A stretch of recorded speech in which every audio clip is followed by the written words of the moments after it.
नमस्कार, जोहार। मैं योगेश योगी सर आप सभी का अपना क्लासरूम चैनल में स्वागत करता हूं।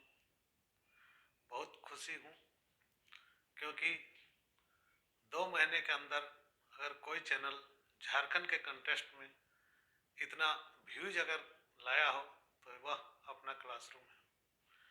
आप सभी का योगदान है जिसको मैं प्रणाम करता हूं और आप सभी का ही यह प्यार है जिसके कारण यह यूट्यूब चैनल जो है फास्ट ग्रोइंग चैनल के रूप में झारखंड के सभी रिकॉर्ड को तोड़ते हुए आगे बढ़ रही है।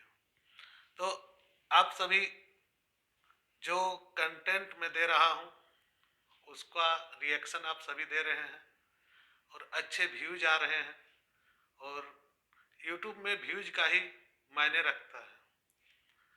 और जो टॉपिक मैं आज आप सभी से चर्चा करने जा रहा हूं वह टॉपिक है झारखंड की मृदा। झारखंड की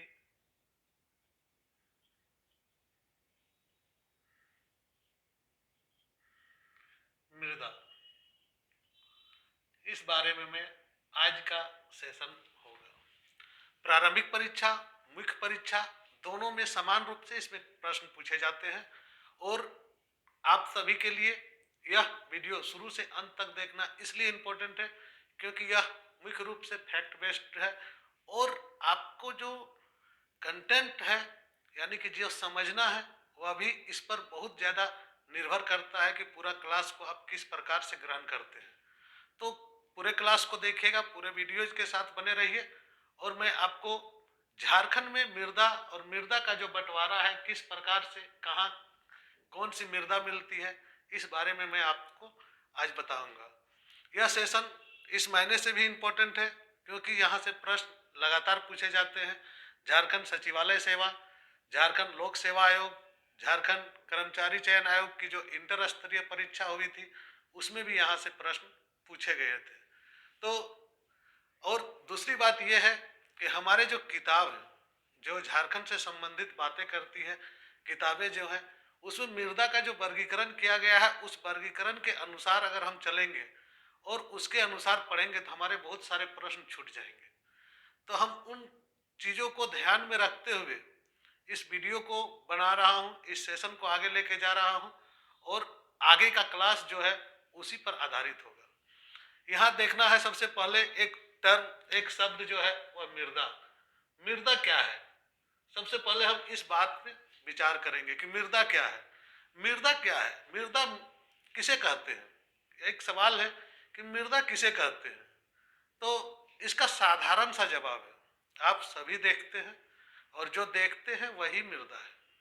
यानी कि जमीन जो दिख रहा है, ऊपर पट्टी जो ऊपर का हिस्सा दिख रहा है उसे मृदा कहते हैं। लेकिन इसमें परिभाषा क्या होगी तो गौण हो जाता है। तो साधारण बोलचाल की भाषा में मिट्टी को ही मृदा कहते हैं, यानी कि मिट्टी को ही मृदा करते हैं। तो धरातल का अधिकतर भाग पर मृदा पाई जाती है जो मूल रूप से चट्टानों और जैव पदार्थों का सम्मिश्रण है। चट्टानों और जैव पदार्थों का सम्मिश्रण है, यह मृदा कहलाता है। यहाँ अगर उपयुक्त जलवायु मिल जाए तो इसमें क्या होता है, विभिन्न प्रकार के वनस्पतियां उग जाती है। तो मृदा का जो परिभाषा है कि उस चट्टान और जैव पदार्थों का सम्मिश्रण जिसमें अगर जलवायु की जो मूल आवश्यकताएं यानी कि जलवायु अगर इसमें विभिन्न प्रकार के मिलते हैं तो इसमें वनस्पतियां उगाती है, मृदा कहलाती है। हमारा यहाँ टॉपिक है झारखंड की मृदा और झारखंड की मिट्टियाँ या झारखंड का जो सोयल ऑफ झारखंड जिसे बोलते हैं इस बारे में। तो हम इस संबंध में बात करेंगे। और झारखंड जैसा कि आप जानते हैं कि झारखंड एक पठारी पर इलाका है, यह पठार है। यहाँ का अधिकांश मिट्टी का निर्माण ग्रेनाइट और नीस से हुआ है। ग्रेनाइट और नीस से हुआ है। ग्रेनाइट और नीस चट्टानों से हुआ है। ग्रेनाइट और नीस चट्टानों से हुआ है। और इसका अवक्षालन जो होता है, अवक्षालन और निक्षालन विधि, जो अवक्षालन और निक्षालन विधि के द्वारा यहाँ मिट्टियों का निर्माण हुआ है। यानी कि ग्रेनाइट और नीच चट्टानों के अवक्षालन और निक्षालन से झारखंड की मिट्टियां बनी है। और इसको इसलिए झारखंड की मिट्टियों को हम एक शब्द देते हैं, वह शब्द है अवशिष्ट। अवशिष्ट मिट्टी इसे कहा जाता है। क्या कहा जाता है? अवशिष्ट मिट्टी कहा जाता है। अवशिष्ट मिट्टी कहा जाता है, झारखंड की मिट्टी को अवशिष्ट मिट्टी कहा जाता है। इसके अलावे झारखंड के मध्य पश्चिमी, झारखंड का जो मध्य पश्चिमी और उत्तर पूर्वी जो कुछ भाग है, यानी कि साउथ ईस्टर्न, और जो इसका पार्ट है साउथ ईस्टर्न पार्ट है, उसका जो निर्माण हुआ है वह अवक्षालन यानी कि लिंचिंग के कारण हुआ है। अवक्षालन के कारण हुआ है, इस प्रकार का मिट्टी का निर्माण हुआ है। यानी कि साउथ ईस्टर्न और आपका जो है पूर्वी भाग, उत्तर पूर्वी भाग, यानी कि उत्तर पूर्वी भाग जो है वह लिंचिंग के कारण इसका निर्माण हुआ है। और कुछ भागों में जैसे दामोदर भ्रंशन घाटी के क्षेत्र में भ्रंशन से आपका मिट्टी का निर्माण हुआ है। तो भ्रंशन से उत्पन्न जो अवसाद होते हैं उससे भी दामोदर बेसिन, जो हम लोगों ने पढ़ा था, ये दामोदर बेसिन जो बीच वाला भाग होता है, दामोदर बेसिन जो है वह क्या है, किससे बना है? वह अवसादों से बना हुआ है। तो दामोदर बेसिन में इसका निर्माण हुआ है। इस प्रकार से अगर और एक चीज देखेंगे तो राजमहल का जो उच्च भूमि है, राजमहल क्षेत्र का जो उच्च भूमि है वह बेसाल चट्टानों के अपरदन से बना है। बेसाल चट्टानों के अपरदन से वहां की मिट्टी का निर्माण हुआ है। तो इस प्रकार, और देखेंगे जो तराई क्षेत्र है, यानी कि गंगा नदी के किनारे का जो क्षेत्र पड़ता है, यानी कि साहेबगंज तरफ, तो वहां पर जलोढ़ मिट्टी की प्रधानता पाई जाती है। यानी कि जलोढ़ मिट्टी का निक्षेपण से बना हुआ है। यहाँ की जो मिट्टी बना है वह क्या हो गया आपका, निक्षालन से बना है, अवक्षालन से बना है, इसलिए अवशिष्ट मिट्टी कहलाती है। यहाँ पर लिंचिंग से बना हुआ जो मिट्टी है वह है भ्रंशन से बना हुआ मिट्टी है, उस बारे में बात करते हैं। और जलोढ़ मिट्टी और भ्रंशन के अवसादों को जमा करने से जो मिट्टी बनी है, इस प्रकार से मिट्टी यहाँ पर झारखंड में हमारा मिलती है। तो झारखंड की मिट्टियों को इसी के आधार पर, इस आधार पर झारखंड की मिट्टियों को हम कुछ जो क्षेत्रीय मिट्टियों को अगर छोड़ दें, क्षेत्रीय मिट्टियों को इसलिए छोड़ देना है क्योंकि आपको परीक्षा में जो लिखना है या जो समझना है वो मूल मिट्टी को समझना है। क्षेत्रीय मिट्टियों के चक्कर में अगर आप पढ़िएगा तो आप बहुत ज़्यादा उलझ जाइएगा, क्योंकि क्षेत्रीय नाम अलग अलग प्रकार के हैं और उसमें जो है आपको कन्फ्यूजन क्रिएट करेगा। तो यहाँ हम क्षेत्रीय मिट्टियों के बारे में बहुत ज़्यादा बात नहीं करेंगे। फिर भी जो इस टर्म में, यानी कि इस मैप में जो दिखाया गया है उसके आधार पर हम अगर झारखंड की मिट्टियों की वर्गीकरण करेंगे तो इसका वर्गीकरण, मिट्टियों का अगर वर्गीकरण जिस आधार पर मैंने बोला, अवक्षालन, उस निक्षेपण या अवसाद के कारण जो वर्गीकरण हुआ है, उस वर्गीकरण के आधार पर झारखंड की मिट्टियों को हम 6 प्रमुख भागों में बांट सकते हैं। 6 प्रमुख भागों में हम इसे बांट सकते हैं। तो क्या क्या प्रमुख भाग हैं और कौन कौन सी मिट्टियां यहाँ पर है? तो यहाँ पर जो 6 प्रमुख मिट्टियां हैं, इसके अलावे कुछ क्षेत्रीय मिट्टियां मिलती है जिसका नाम यहाँ पर जो है अपने अनुसार रखा गया है। इसमें एक मिट्टी दोमट मिट्टी हो जाती है, उसका भी नाम, मैं नाम के बारे में आपको PDF दे दूंगा, उससे ज़्यादा फर्क नहीं पड़ता है। तो सबसे ज़्यादा क्षेत्र में, जो झारखंड के सबसे ज़्यादा विस्तृत क्षेत्र में अगर किसी प्रकार की मिट्टी है तो वह है आपकी लाल मिट्टी। पहला, लाल मिट्टी। लाल मिट्टी से संबंधित मैं बात अभी कर रहा हूं। झारखंड में लगभग 90%, जो 90% भूभाग है, भूभाग में आपका लाल मिट्टी का फैलाव है। यानी कि लाल मिट्टी जो है झारखंड के सर्वाधिक क्षेत्र में फैला हुआ मिट्टी की कैटेगरी है, जो यहाँ पर सबसे ज्यादा यानी कि 90% क्षेत्र में लाल मिट्टी पाई जाती है। राजमहल उच्च भूमि ले लीजिए, या पाट का क्षेत्र ले लीजिए, या दामोदर घाटी का क्षेत्र ले लीजिए, इन जो 3 क्षेत्र है, यानी कि राजमहल पहाड़ी, पाट का क्षेत्र और दामोदर घाटी का क्षेत्र को अगर छोड़ देंगे, सिर्फ इन 3 क्षेत्रों को अगर छोड़ देंगे तो संपूर्ण झारखंड में आपका लाल मिट्टी पाया जाता है। इन 3 क्षेत्रों को, कौन कौन क्षेत्रों को छोड़ना है, तो राजमहल का भाग लिखने का जरूरत नहीं मुझे लग रहा, क्योंकि यह ऐसे ही छोड़ना है। राजमहल पाट क्षेत्र और दामोदर घाटी का जो बेसिन क्षेत्र है, इसे अगर छोड़ देंगे तो बाद बाकी क्षेत्रों में 90% जो है वह लाल मिट्टी है। यह मिट्टी छोटा नागपुर पठार के दोन और टाण, जो दोन और टाण जो हमने उसमें पढ़ाया था, वही छोटानागपुर पठार के दोन और टाण की मुख्य मिट्टी है। क्या दोन और टाण में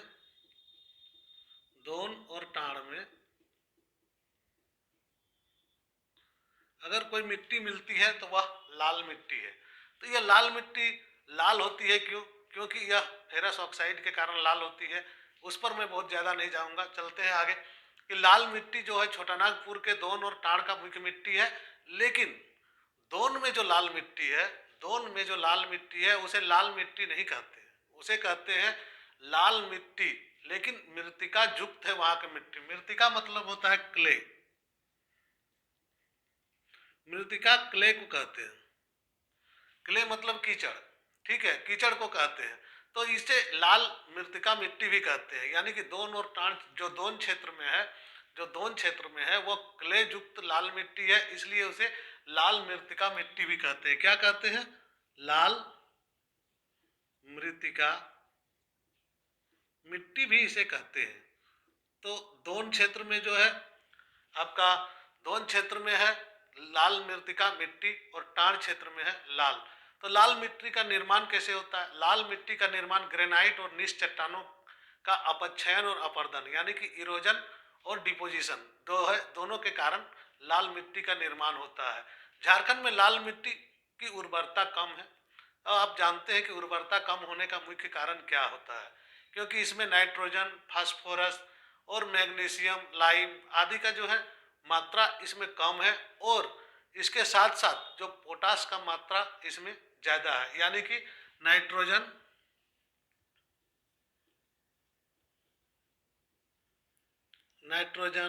प्लस आपका फास्फोरस प्लस मैग्नीशियम,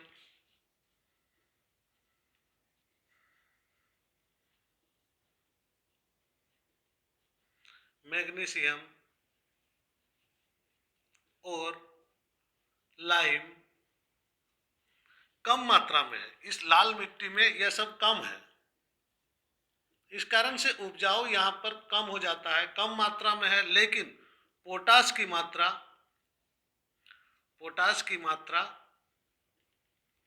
अधिक है। इसमें क्या है? पोटास की मात्रा अधिक है। नाइट्रोजन, फास्फोरस, मैग्नीशियम और लाइम की मात्रा कम है, परंतु पोटास की मात्रा इसमें अधिक है। इस कारण से यह मिट्टी कम उर्वर होता है, और यहाँ पर मुख्य रूप से मोटे अनाज की खेती होती है। यहाँ से कम उर्वर होगा तो क्या खेती होगा? तो मोटे अनाज की खेती होगा। मोटे अनाज जहां कम उर्वर होगा वह मोटे अनाज और धान की खेती वहां पर संभव हो पाती है। लेकिन अगर दूसरे किसी तरह की खेती आप करने जाएंगे तो वह खेती संभव नहीं हो पाएगी। यहाँ पर देखिए, हमने जो फेरस ऑक्साइड के बारे में बात की, FeO2, फेरस ऑक्साइड जो है उसके कारण से यहाँ की मिट्टी लाल रंग की दिखती है, परंतु जो दोन की मिट्टी है उसमें क्ले युक्त है। क्ले यानी कि कीचड़ जिसको बोलते हैं, यानी कि गीला मिट्टी जिस टाइप का होता है उस टाइप का है, तो उसे लाल मृत्तिका मिट्टी कहते हैं। यहाँ की जो मिट्टी है, यह लाल मिट्टी 90% भागों में फैली हुई है। 90% भागों में फैली हुई है। इसका जो जो मुख्य रूप से है, जो छोटानागपुर का पठार का क्षेत्र में यह फैली हुई है। दामोदर बेसिन और अगर उन दो क्षेत्रों को, सिंहभूम क्षेत्रों को छोड़ दें, अगर साहिबगंज क्षेत्र को और जो दामोदर बेसिन को अगर छोड़ दें, तो बाद बाकी जो 90% क्षेत्र है उन क्षेत्रों में आपका लाल मिट्टी का फैलाव हुआ है। इसके पश्चात हम बात करेंगे लेटेराइट मिट्टी की। लेटेराइट मिट्टी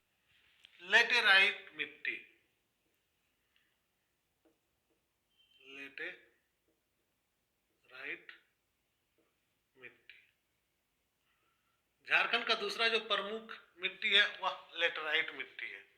लेटेराइट मिट्टी जो है यह हमारा पाट क्षेत्र की मिट्टी से आच्छादित है। जो पाट क्षेत्र है इस मिट्टी से आच्छादित है, यानी कि लेटराइट जो मिट्टी है, यह जो पाट प्रदेश है या यहाँ का जो क्षेत्र पड़ता है, यह जो क्षेत्र है यहाँ पर लेटराइट मिट्टी है, यहाँ पर भी लेटराइट मिट्टी है, यानी कि यहाँ इस जगह में भी आपका लेटराइट मिट्टी है। जो हमारा झारखंड का, पूरे झारखंड को अगर देखेंगे तो जहाँ जहाँ पाट क्षेत्र है उस जगह में लेटराइट मिट्टी है।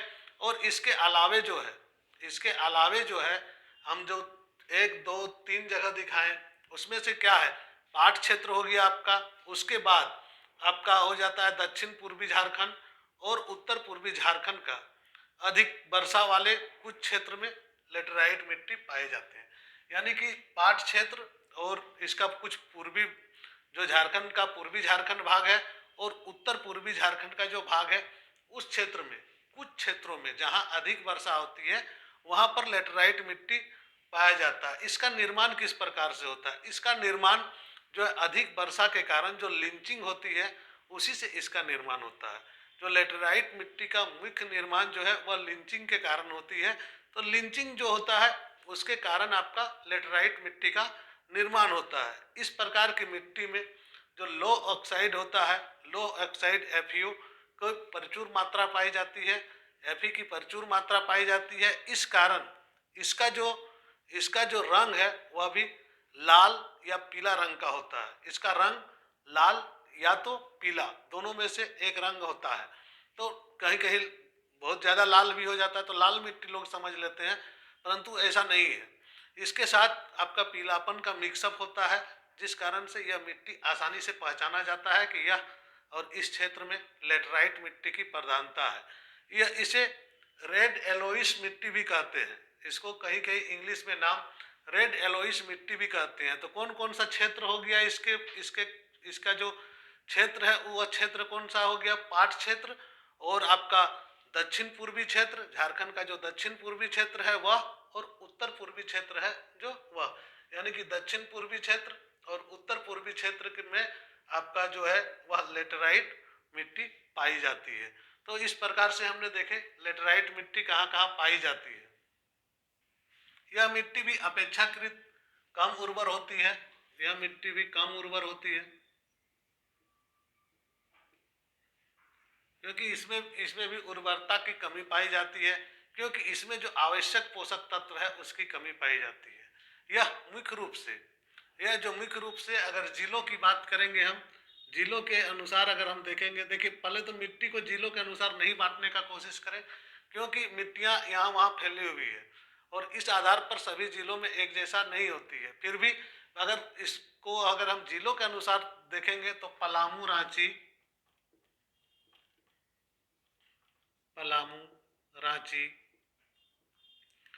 पलामू, देखिए कुछ भाग करके ही मिलेगा। पलामू में कुछ भाग में आपका लेटराइट मिट्टी है, रांची का कुछ भाग में लेटराइट मिट्टी है, संथाल परगना का कुछ भाग में मिलेगा, संथाल परगना का कुछ भाग साहेबगंज का चला जाएगा। देखिए पूरे में एक जैसी मिट्टी कहीं पर भी नहीं मिलती है, इसलिए इस प्रकार से हम इसे लिख सकते हैं, कुछ भाग करके ही इसे चर्चा करेंगे। फिर सिंहभूम का एरिया में भी मिलता है इस प्रकार का मिट्टी, सिंहभूम का कुछ भाग में, ढाल भूम का कुछ भाग में। तो लेटराइट मिट्टी का फैलाव इस प्रकार से है और यह झारखंड की दूसरी प्रमुख मिट्टी के रूप में आई जाती है। इसे खेती के लिए उतना उपयुक्त मिट्टी नहीं है, खेती के लिए उतना उपयुक्त मिट्टी लेटराइट मिट्टी को नहीं माना जाता है। ठीक है, और तीसरा नंबर में आते हैं हम, मिट्टी का जो 6 वर्गीकरण है उसमें से तीसरा नंबर पे आपका आता है, तीसरा नंबर पे आता है रेतीली मिट्टी या बलुई मिट्टी। इसको बलुई मिट्टी कहेंगे, बलुई या रेतीली मिट्टी।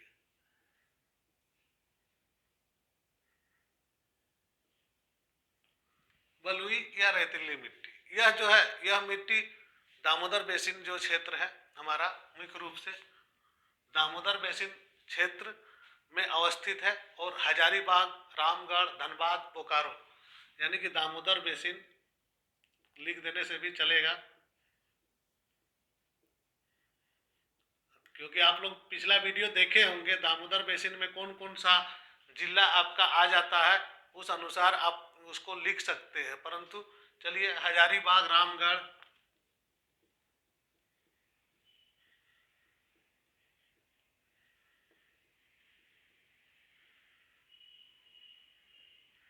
धनबाद,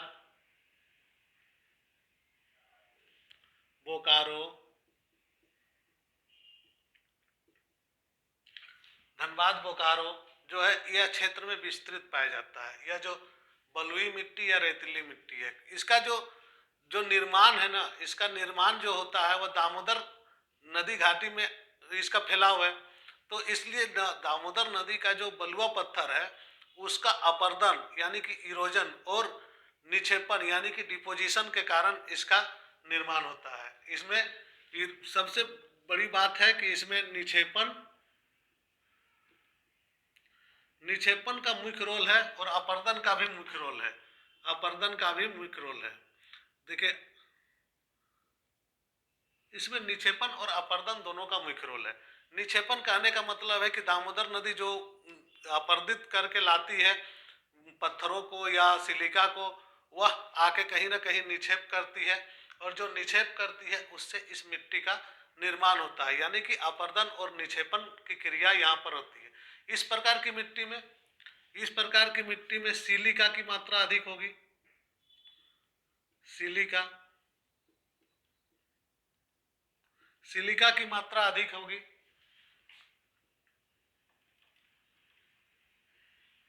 इस प्रकार की मिट्टी में सिलिका की मात्रा अधिक होती है। सिलिका की मात्रा अधिक होती है, इसके अलावे इसमें क्या होता है, इसके अलावे इसमें लोह यौगिक भी मिल जाते हैं। क्या मिल जाते हैं? लोह यौगिक भी इसमें मिलते हैं। सिलिका की मात्रा अधिक होगी, इसमें लोह यौगिक भी मिलता है। इस कारण इसका सिलिका और लोह यौगिक की प्रधानता होने के कारण इसकी जो उर्वरता है यह कम होती है। इसकी उर्वरता कम होगी, और उर्वरता कम होगी तो यहाँ पर भी फिर से मोटे अनाज और धान की खेती होगी। यानी कि मोटे अनाज प्लस धान की। मोटे अनाज कहने का मतलब है मड़ुआ वगैरह जो होता है उस सब की खेती आसानी से हो सकती है। तो यह रेतीली मिट्टी आपका यहाँ पर इस टाइप से आप पढ़ेंगे तो जल्दी ही आपको समझ में आ जाएगा। तो बलुई मिट्टी या रेतीली मिट्टी दामोदर बेसिन का जो क्षेत्र है उस क्षेत्र में मुख्य रूप से मिलता है। यह हजारीबाग, रामगढ़, धनबाद और बोकारो जिले में फैला हुआ है। दामोदर नदी के द्वारा किया गया अपर्दन और निक्षेपण से इसका निर्माण होता है। इस मिट्टी में सिलिका की प्रधानता होती है, साथ ही साथ इसमें फेरस जो है यानी कि लोह का मात्रा मिलती है, जिस कारण से लोह यौगिक और सिलिका के कारण इसकी उर्वरता कम होती है और यहाँ पर मोटे अनाजों की प्राथमिकता होती है। यह जो है, अगर इस मिट्टी को अगर हम देखेंगे तो हमारा जो रामगढ़ हजारीबाग का क्षेत्र है, इस क्षेत्र में संपूर्ण क्षेत्र में यह मिट्टी नहीं मिलती है, परंतु जिधर जिधर आपका दामोदर नदी क्रॉस की है उस क्षेत्रों में इस प्रकार की मिट्टी की प्रधानता है। परंतु इसके पश्चात जो हम मिट्टी की बात करेंगे वह है काली मिट्टी। बहुत कम क्षेत्रों में फैली हुई है काली मिट्टी, बहुत ज्यादा नहीं है।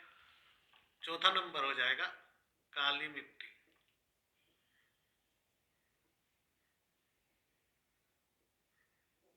काली मिट्टी, ब्लैक सॉइल। काली मिट्टी जो है मुख्य रूप से राजमहल ट्रैप यानी कि राजमहल की पहाड़ी में काली मिट्टी का प्रधानता पाई जाती है। राजमहल का ट्रैप जो है उसमें काली मिट्टी की प्रधानता पाई जाती है। ये जो क्षेत्र है इसमें काली मिट्टी की प्रधानता है यानी कि यहाँ पर राजमहल ट्रैप जो है यहाँ पर काली मिट्टी है। तो काली मिट्टी की प्रधानता कहाँ पाई जाती है? राजमहल क्षेत्र में। इसका भी जो निर्माण होता है, वह वेदरिंग और इरोजन से ही होता है। वेदरिंग और इरोजन से ही होता है, यानी कि निक्षेपण और अवक्षालन, यानी कि निक्षेपण और अवक्षालन से ही इसका भी निर्माण होता है। यह मिट्टी काफी उपजाऊ होता है। यह मिट्टी उपजाऊ मिट्टी होता है, जैसा कि आप सभी जानते हैं। उपजाऊ मिट्टी होता है। सभी प्रकार की खेती इसमें हो सकती है, लेकिन इसमें कपास की खेती और गेहूं की खेती, कपास और गेहूं की खेती मुख्य रूप से इसमें की जाती है। इस जो मिट्टी है, यह मिट्टी का प्रधानता क्या है कि इसमें नाइट्रोजन, फास्फोरस और पोटास और जो ह्यूमस होता है वह प्रचुर मात्रा में पाया जाता है। यानी कि नाइट्रोजन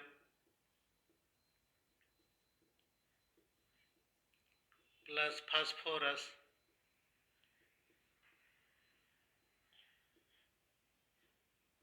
पोटास और ह्यूमस प्रचुर मात्रा में इसमें होता है। इस कारण से यह मिट्टी काफ़ी उपजाऊ होता है। और जैसा कि हमने बताया कि इसमें कपास और गेहूं की खेती बहुत बढ़िया तरीके से होती है। और यह जो क्षेत्र है आपका राजमहल की पहाड़ी क्षेत्र, यानी कि यह एरिया जो है काली मिट्टी का, इस एरिया में आपकी काली मिट्टी की प्रधानता है और यहाँ पर आपको काली मिट्टी मिल जाती है। इस प्रकार से देखें हमने काली मिट्टी में कपास और गेहूं, और यह मुख्य रूप। इसके पश्चात हम जाएंगे अभ्रक मूलक मिट्टी पर।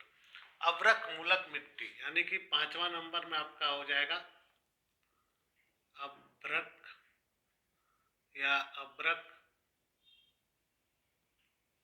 अभ्रक मूलक मिट्टी।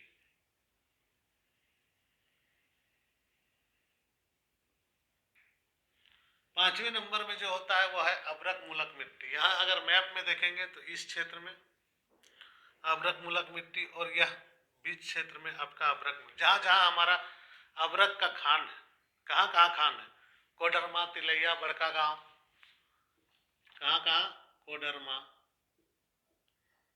झुमरी तिलैया या तिलैया लिखिए, बड़का गांव आदि जगह लिख देते हैं।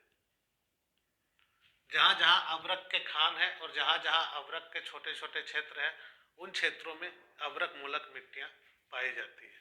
इसका जो निर्माण है अभ्रक चट्टानों, इस तरह की मिट्टी का निर्माण जो है वह अभ्रक चट्टानों, अभ्रक का जो चट्टान है या क्वार्टजाइट का जो चट्टान है उसका अपक्षयन या और निक्षेपण से होता है।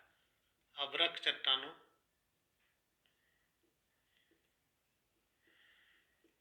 या क्वार्टजाइट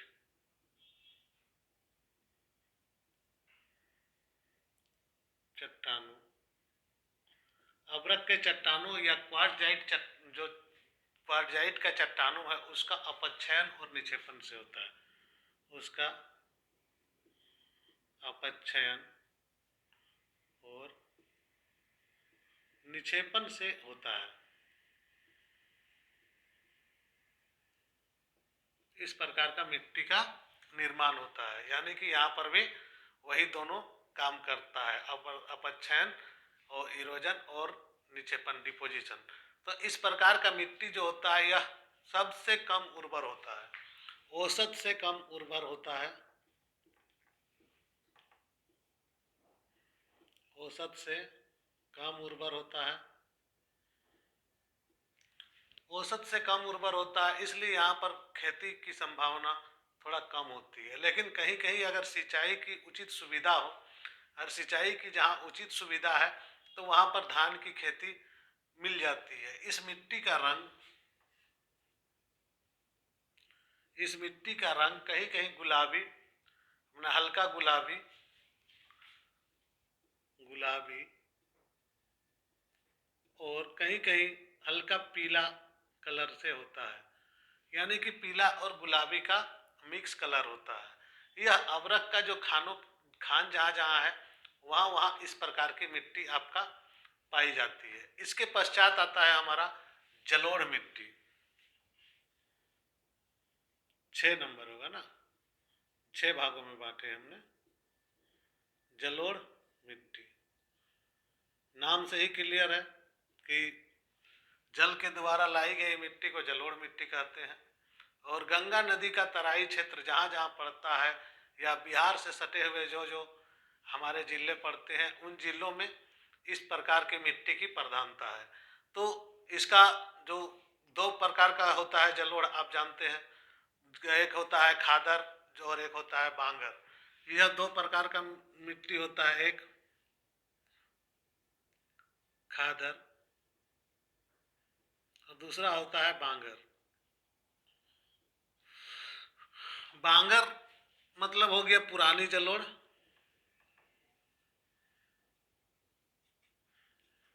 और खादर हो गया आपको नई जलोढ़ को खादर कहते हैं। तो यहाँ दोनों प्रकार का जलोढ़ मिट्टी पाई जाती है, खादर और बांगर दोनों प्रकार का। तो इसका यह झारखंड का जो है, यह झारखंड का सबसे नई मिट्टी है। इसका विस्तार, झारखंड की सबसे नई मिट्टी कहने का मतलब है इसका निक्षेपण हमेशा होता है, यानी कि जल जो गंगा नदी है वह नदी लेके आती है और यहाँ पर निक्षेप करती है। उस कारण से इसका जो विस्तार है साहेबगंज और पाकुड़ के कुछ क्षेत्रों में।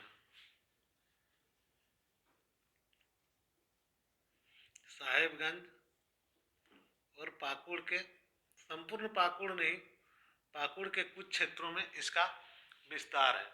और यह जो जो इसका निर्माण है, इसका निर्माण क्या है, गंगा नदी द्वारा लाए गए अवसादों के निक्षेप से होता है।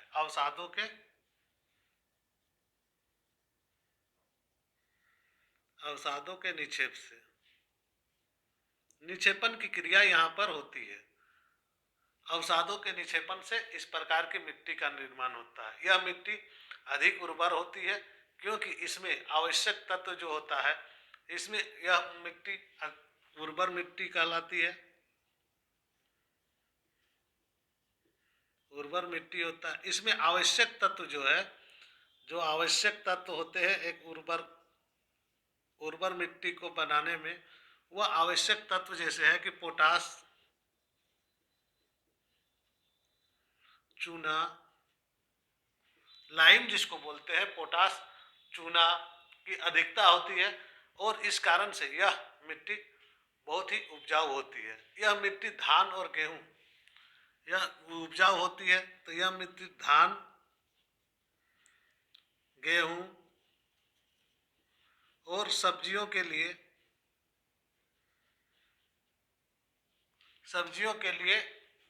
जो क्या बोलते उपयुक्त मिट्टी के रूप में इसे जाना जाता है। धान, गेहूं और सब्जियों के लिए यह उपयुक्त मिट्टी कहलाती है। इसके अलावे भी झारखंड में कुछ क्षेत्रीय मिट्टियां पाई जाती है। जो क्षेत्रीय मिट्टियां हैं, उस मिट्टियों को अगर हम इस प्रकार से लिखने का कोशिश करेंगे तो आपका क्वेश्चन जो आंसर है वह आंसर आपका गड़बड़ा जाएगा। इसलिए क्षेत्रीय मिट्टियों को यहाँ के नाम के अनुसार आपको लिखना पड़ेगा। तो क्षेत्रीय मिट्टियों को अगर समझना है तो यहाँ की जो नाम है उन नामों के अनुसार आपको लिखना पड़ेगा। तो इन 6 मिट्टियों के अलावे जब आप मुख्य परीक्षा में लिखेंगे तो लिखेंगे कि इन 6 मिट्टियों के अलावे झारखंड में कुछ मिट्टियां ऐसी है जो क्षेत्रीय नामों से भी जानी जाती है। और उन मिट्टियों को हम पहला तो जानते हैं, वहां पर क्षेत्रीय मिट्टियां जो होती है उसमें रीजनल सॉइल जो है उसमें आपका चिकनी मिट्टी,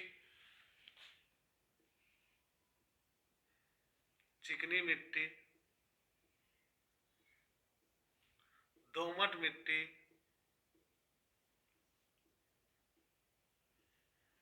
चिकनी मिट्टी, दोमट मिट्टी और बलुई दोमट मिट्टी आती है।